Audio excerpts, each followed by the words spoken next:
Orang kafir itu di neraka. Yang dimaksud patung Yesus Kristus, patung Brahma, Hindu Siwa, patung semua patung itu jadi bahan bakar di neraka. Nanti membakar orang yang mengganggu.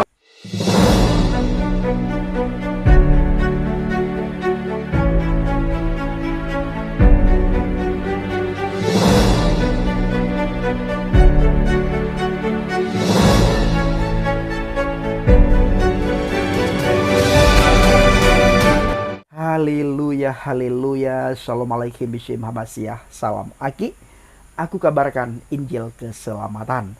Bapak Ibu dikasihi Tuhan, ketemu lagi dengan saya, Evangelis Avraham Effendi Usman. Bagaimana kabar Bapak Ibu semuanya? Tentunya luar biasa. Dan saudaraku, kita mendengar kabar dan melihat di media sosial dalam 2 hari ini mengenai seseorang yang rela mati. Bahkan bukan saja dia rela mati, tetapi juga dia menghilangkan nyawa orang lain. Apa maksud dan tujuannya, saudara? Nah, apakah dengan menghilangkan nyawa orang itu berpikir dia akan mendapatkan pahala? Orang itu berpikir dia akan mendapatkan 72 bidadari? Orang itu berpikir masuk surga? Tidak. Membunuh, menghilangkan nyawa orang, atau bunuh diri itu adalah satu hal yang tidak disenangi oleh Tuhan. Hal yang sangat dibenci oleh Tuhan adalah menghilangkan nyawa orang maupun menghilangkan nyawa diri sendiri, Bapak Ibu. Makanya salah satu perintah Tuhan di antara 10 perintah Tuhan, salah satunya itu adalah jangan membunuh. Baik menghilangkan nyawa orang maupun menghilangkan nyawa sendiri. Apakah iming-imingnya itu mendapatkan 72 bidadari? Salah besar. Bahkan di dalam iman saya yang lama dikatakan, wa imminkum illa wariduha kana ala rabbika hataman maqdiyan. Semua orang di antara kamu akan mendatangi neraka. Hal itu bagi Tuhanmu suatu kemestian yang sudah ditetapkan. Jadi sudah ditetapkan masuk neraka, saudara. Ya. Ditambah lagi menghilangkan nyawa orang. Double dapat dosa. Bunuh diri, menghilangkan nyawa orang, double dosanya, saudara. Bagaimana orang yang tidak bersalah sehingga nyawanya sia-sia. Hilang nyawanya begitu saja, saudara. Hilang nyawanya sia-sia, Bapak Ibu. Harapan orang itu ya tentunya masuk surga. Ya tentunya di surga itu dia mendapatkan 72 bidadari atau hal-hal yang lain. Nah, ketika saya mendapatkan kabar ini, menonton di media sosial Bapak Ibu, membaca berita, saya juga teringat sebuah cuplikan video yang beredar dari salah satu ustadz, di mana ustadz itu berkata, tidak masalah, tidak apa-apa. Ya, mati syahid itu tidak apa-apa. Tidak masalah. Nah, ini bila salah ditangkap oleh orang awam, ya fatal sekali. Fatal sekali Bapak Ibu. Bila salah ditangkap, salah dimengerti, salah ditafsir, ya kacau balau Bapak Ibu. Kacau balau. Nyawa orang melayang. Seharusnya orang itu kalau punya salah, orang itu bertobat. Tetapi tidak sempat bertobat karena sudah duluan. Ya, sudah duluan meninggal. Dikarenakan orang itu meledakkan dirinya dekat dengan orang lain. Dia bukan saja membunuh orang lain, tetapi membunuh dirinya sendiri, Bapak Ibu. Ini adalah satu hal yang sangat dilarang oleh agama. Kita tidak tahu apakah agama yang dianut oleh orang yang melakukan hal itu ya kita tidak bisa juga terlalu membahas, saudara, ya. Tidak bisa juga kita terlalu membahas karena inilah sangat kontroversi. Bahkan sesama mereka saja sangat kontroversi, Bapak Ibu. Ada yang berkata tidak masalah, jihad itu tidak masalah. Ada yang berkata masalah besar, segala macam. Ya, saudara, kita kembali saja ke dasar firman. Apa kata firman Tuhan? Jangan membunuh. Karena membunuh itu adalah bukan karakter kita, bukan sifat kita. Membunuh itu sifatnya setan. Sifat iblis. Kuasa kegelapan. Dia suka membunuh, membinasakan. Ya, mengambil sukacita kita Bapak Ibu. Dia suka. Memberikan iming-iming. Itu kuasa kegelapan paling senang. Memberikan iming-iming bidadari. Memberikan iming-iming ini, iming-iming itu. Itu paling senang Bapak Ibu. Tuhan itu tidak muluk-muluk. Ya, Tuhan berkata apa? Nanti di surga tidak ada pesta seks, itu kata Tuhan. Di surga itu tidak ada pesta pora. Di surga itu tidak ada kawin-mengawin. Itu kata Tuhan. Tetapi kata ajaran di luar kekristenan, ada pesta ini, ada pesta itu, ada pasar ini, ada pasar itu. Ya, itu sering juga kita dengar dari para penceramah di luar agama kita, saudara.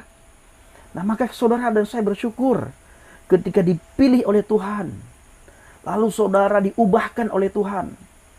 Lalu saudara harus bersaksi bagaimana saudara mengalami Tuhan. Bagaimana saudara menjadi berkat di lingkungan saudara, di keluarga, tetangga, kiri kanan, muka depan belakang. Menjadi terang, menjadi garam. Kita menceritakan kabar baik, kabar sukacita. Kita menceritakan bagaimana seseorang itu bisa sampai ke surga. Kita adalah salah satu perpanjangan tangan Tuhan untuk memberitakan Injil, memberitakan kabar baik, memberitakan kabar sukacita. Sangat kita sayangkan bila hal ini terulang lagi Bapak Ibu. Sangat kita sayangkan. Bahkan saja saya membaca di sebuah artikel. Ada telolis Bapak Ibu. Jelas-jelas telolis ini menghilangkan nyawa banyak orang. Ditangkap, dimasukkan penjara, tetapi divonis itu hukumannya sangat ringan. Ringan sekali hukumannya.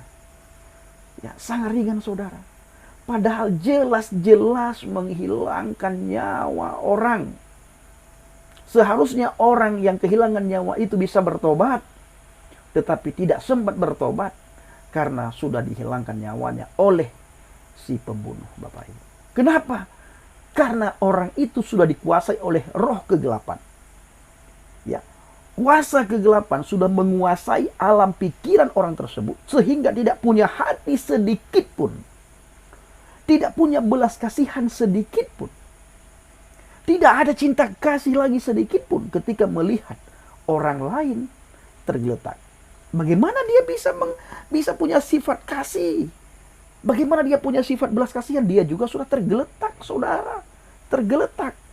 Yang ada di dalam pikirannya adalah bagaimana dia bisa menghilangkan nyawa orang yang tidak seiman dengannya. Ayat salah ditafsirkan. Ayat salah ditelaah. Ayat dia tidak bertanya kepada ahlinya, kepada para kiai, alim ulama, kepada para ustadz. Tidak bertanya. Dia berteman dengan orang-orang yang punya sepemahaman dan sepemikiran. Ini Bapak Ibu seperti jamur ini. Dia mencari orang-orang yang bisa didoktrin, lalu ideologinya, pemikirannya itu secepat kilat berubah. Akhirnya orang itu punya satu pemahaman, bagaimana aku bisa begini, sekalipun itu bertentangan. Kenapa? Karena sudah didoktrin. Ayat-ayat tertentu diambil, dibacakan, lalu dijelaskan menurut pemikiran orang tersebut, sehingga orang yang mendengarkan penjelasan itu termakan doktrin Bapak Ibu.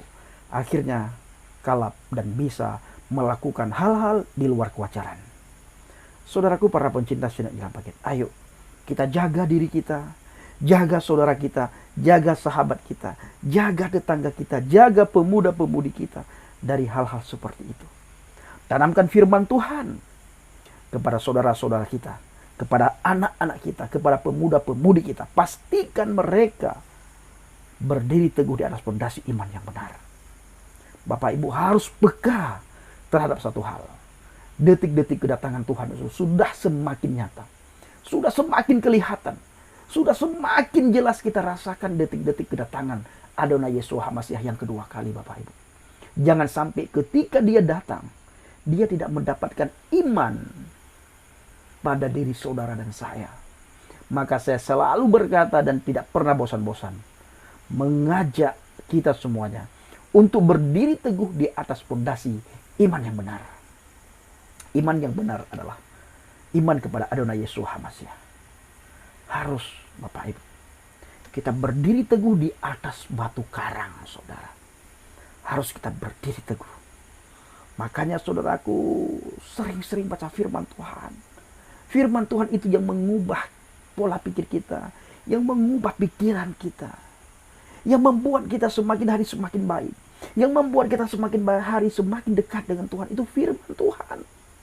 Dan firman Tuhan juga, Bapak Ibu yang dikasih Tuhan, para pencinta channel Injil Habaget, firman Tuhan juga yang menjauhkan kita dari sifat-sifat tidak terpuji, yang menjauhkan kita dari sifat-sifat sombong, yang menjauhkan kita dari takabur, yang menjauhkan kita dari kuasa kegelapan, Bapak Ibu. Itu juga firman Tuhan. Makanya pastikan diri saudara berada di atas fondasi iman yang benar. Bapak Ibu, kita dihina hari-hari ini tidak masalah. Dihina, dicaci maki, diolok-olok hari-hari ini tidak masalah, Bapak Ibu. Jangan pernah menyesal karena kita dihina. Ya, jangan pernah. Ya, kita jangan pernah juga malu karena kita dihina. Gara-gara iman percaya kita kepada Adonai Yesus Hamasiah. Malulah kita bila kita melakukan hal-hal di luar kewajaran. Alkitab mengajarkan kita, beritakan Injil. Pergilah, beritakan Injil kepada semua makhluk. Ini perintah Alkitab kepada saudara dan saya, Bapak Ibu. Ayo saudara harus peka akan hal ini. Pergilah, beritakanlah Injil kepada semua makhluk, Bapak Ibu. Karena dalam Injil itu ada cahaya ilahi. Dalam Injil itu ada petunjuk Tuhan. Dalam Injil itu ada pengajaran, Bapak Ibu. Untuk siapa diberikan kitab Injil? Untuk siapa diberikan Alkitab ini? Untuk orang-orang yang bertakwa, saudara. Ya, Alkitab tidak diberikan kepada orang kafir. Alkitab tidak diberikan kepada orang ini, orang itu. Enggak, orang-orang bertakwa, Bapak Ibu. Yesus datang mencari orang-orang yang berdosa. Ketika kita dicari oleh Tuhan, Bapak Ibu, sungguh-sungguhlah kita di dalam Tuhan. Ya, sungguh-sungguh di dalam Tuhan. Baik, saudaraku para pencinta channel Injil Habaget, kiranya video singkat ini bisa menguatkan iman percaya kita kepada Adonai Yesus Hamasiah. Sharekan video ini, bagikan sebanyak mungkin, dan pastikan saudara berada di atas fondasi iman yang benar. Assalamualaikum bisim Hamasiah, salam aki. Aku kabarkan Injil keselamatan. Bapak Yahweh bisim Adonai Yesus Hamasiah Ruach Kudus memberkati kita semua. Haleluya, amin, salam murtadin. Saya mengucapkan terima kasih kepada Bapak Ibu yang selalu mendukung penginjilan Habaget, baik melalui doa, dana, motivasi maupun support saudara. Dukung dalam doa dan bawa Habaget dalam doa syafaat saudara. Terima kasih.